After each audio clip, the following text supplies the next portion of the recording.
This is a topic that's kind of controversial. It's kind of nebulous, but this is a weird one. We're going to talk about what is a tactical knife. And this 100% comes from one of you guys' comments. Zachary Schmidt asked me when I posted up a short about this knife, and I said it was a good little tactical knife. He was like, well, what is a tactical knife? Well, that's a pretty good subject. So I've been wanting to do this for a while. Let's turn this around. We're going to go to the table. I'm going to talk to you about a little bit of the history and how it all started. So guys, the term tactical knife is a concept that started and was brought about in a very weird time for all of our lives. And in that time frame, which I remember that we refer to as the 90s, there was a lot of stuff going on. So tactical knives, things being marketed as tactical knives, started happening because there was a big boom in action movies. And all these action movies, these guys carried these incredibly aggressive looking tactical or fighting knives. So this is the USN version of the K-bar fighting knife, the quintessential US military fighting knife. This is the Cold Steel OSS, which is a sub-hilt fighter that is based off of the original Robert Loveless sub-hilt fighter. And there's also another version that's called the Black Bear Classic. And then this is an actual military issue. This was issued to me, the SRK, done by Cold Steel. And these were really a product of needing a real actual combat knife or a fighting knife. And what happened was you started seeing all these movies. Well, then companies realized that they could capitalize on the popularity of these movies and some of the features that were in knives in those movies. You know, you had K-bars in movies, you had fighting knives in movies, you had people like Arnold Schwarzenegger that carried the Jim Crane life support system knife. And so what happened was you wound up with you know, a simple utility knife that then started to incorporate features that you saw on military knives. A lot of times it was a matte or non-reflective finish, a synthetic grippy handle that was non-slip. It was, you know, aesthetics involved military purpose and things like that. And in the big scope of things, it's pretty much just a gimmick. So you can look at these knives here and then see how some of these other knives, which are tactical knives, were inspired by the features you see on these knives. So let's look at what are a couple tactical knives, because technically there's no such thing as a tactical knife. So let's grab a couple of those. So I grabbed a few knives that are typically thought of as tactical knives. Now, a couple of them you could argue aren't, but I'm going to point out a couple things. So first of all, this is a military knife. This was an item that I was issued, even because this was the only one they had available at the time. But this is the Gerber Harsey Hunter, and it's really just a hunting knife that has been rebranded as a tactical knife, or well, military fighting knife. But technically this would fall into that realm of a tactical knife. It's got these Gucci features, you know, it's got this locking sheath that is easy, quick to remove and things like that. And just these cool features that give you that military-esque feel. These two knives are kind of rebrandings of knives that have been around for a very, very long time. These are boot knives. Now, technically, this is a boot knife. You can see the same style handle. You've got the same overall length and profile. You've got the very piercing tip and then the thick ridge in the middle, dagger style almost, just like this one.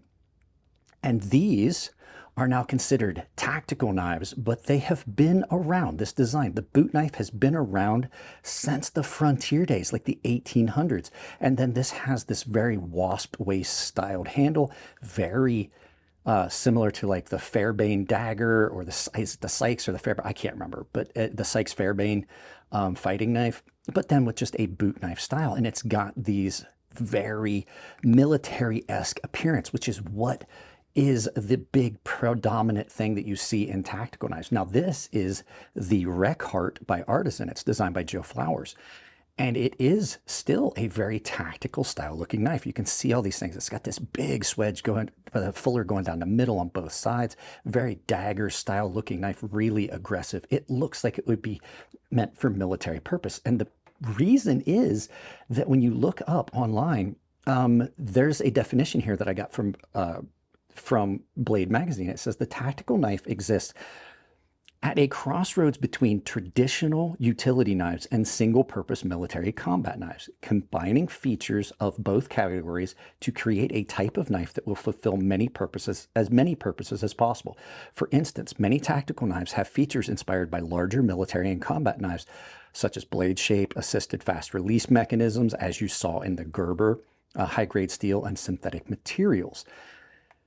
But the fact is that a tactical knife is just a marketing ploy, and it goes back to the 1990s. Everything that I found online pointed to the 1990s and inspired by the definite interest in these military knives that people saw in movies. Now, there's another subset of tactical knives that absolutely is even worse. Now, there are a couple that I have to admit kind of blur the lines between military and police use and everyday carry, but we're going to look at those, and it's the folding tactical knife. So the tactical folding knife is definitely an interesting realm of things to talk about. Now, this is a Bob Terzola knife. This was a design. This was the CTF. It's based off of his other designs, the TTF and then the ATCF or the ATCF and ATF, which were knives that he designed as everyday use folders. And then because of their appearance, they got the nomenclature as a tactical knife. But this is very much just an everyday carry knife that just has the stylings and look of something that's more militaristic. I will tell you, most guys that are in the military will tell you that a folding knife is not something you are going to carry for use like you would a fixed blade knife. Now, there's a couple here that blur the lines. There is definitely a couple knives here on this. We'll move this up here to the top to just show a tactical knife, a tactical folding knife. But these kind of blur the lines. This is the Spyderco Police. And this is a knife that was designed for police use. And you can see it has some of those same features that we saw on the fighting knives and the tactical knives. You've got this very aggressive appearance, really slender piercing tip, and a long blade on this. And it definitely has that appearance of something tactical. Now, this was designed for police use in mind. And it's a very, very good knife. It would work really well as a self-defense tool, but it's also a very good everyday carry. And I know a lot of you guys are looking at it and are like, why is that Exo gravity knife sitting there? Well, this kind of blurs the lines as well, as it is because the gravity knife was initially a knife that was designed for military use. Gravity knives were issued to paratroopers. It allowed them ease of one-hand opening without having anything complex or complicated to gum up the works. They, in my opinion, are superior to an OTF switchblade.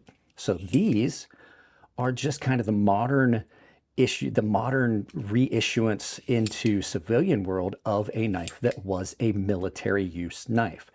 So technically, these knives that you see that are folding tactical knives, they're really just a folding knife. As a matter of fact, I made this a little more tactical when I did the black ceramic on this.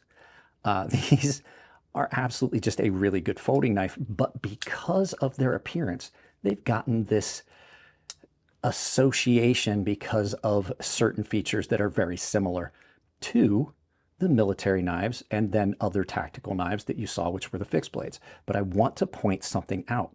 Even the fighting knives that we have are not their own entity. And I'm going to show you what I mean. What I wanted to point out is that even these quote unquote single purpose fighting knives can trace their lineage back to knives that came before. And by that, I'm going to show you what I mean. Very, very similar knives here. So the blade shape on this takes its inspiration very closely from other knives like this Bowie knife. And we're going to move this one out of the way because it's just too much in the way. But if you look at the blade shape on these two knives, very, very similar. They are almost identical knives if you look at it. This is a Stag Bowie.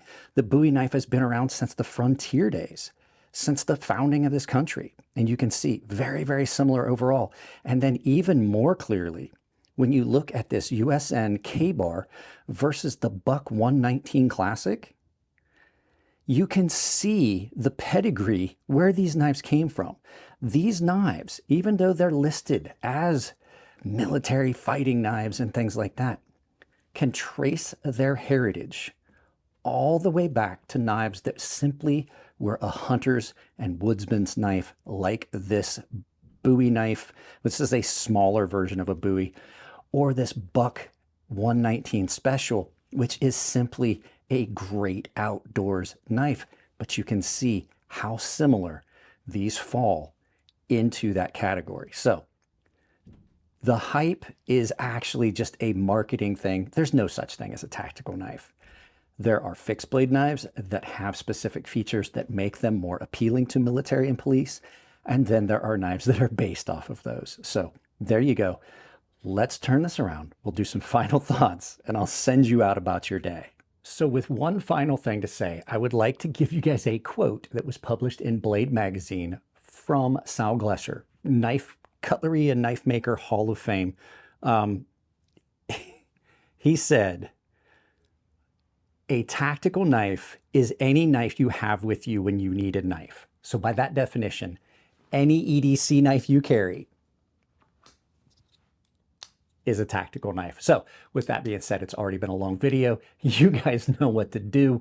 There is a bunch of links down below that are sponsors and affiliate links. You can use those to buy stuff. The sponsor stuff from Coffee Brand Coffee and Tempered Trail, I would really appreciate it if you check them out. It really does support the channel, and they have discounts built into them down there. The affiliate links don't cost you anything. I also have an Amazon store where you can buy anything on Amazon with my store. Take that link, pin it to your browser. Check out the public Discord down below where you can get in there and you can DM me. If you've got knives you want to send me, or if you just want to discuss a subject that maybe I talked about, it's the best way to get a hold of me because I don't check the comments section except just to make sure that there's no fighting going on. Other ways you can support the channel is I have a membership down below, which will give you access to exclusive content. There's a premium tier sharpening tutorial series, the private Discord, and I do giveaways this month. At the time of filming, I'm giving away a $300 knife to the paying members. So you might want to get in on that. The benefits outweigh the cost. So guys, that's it on this one. Hopefully you enjoyed it. I love you all. Keep it clean in the comments section. If it's your birthday, happy birthday. I'll see you in the next video.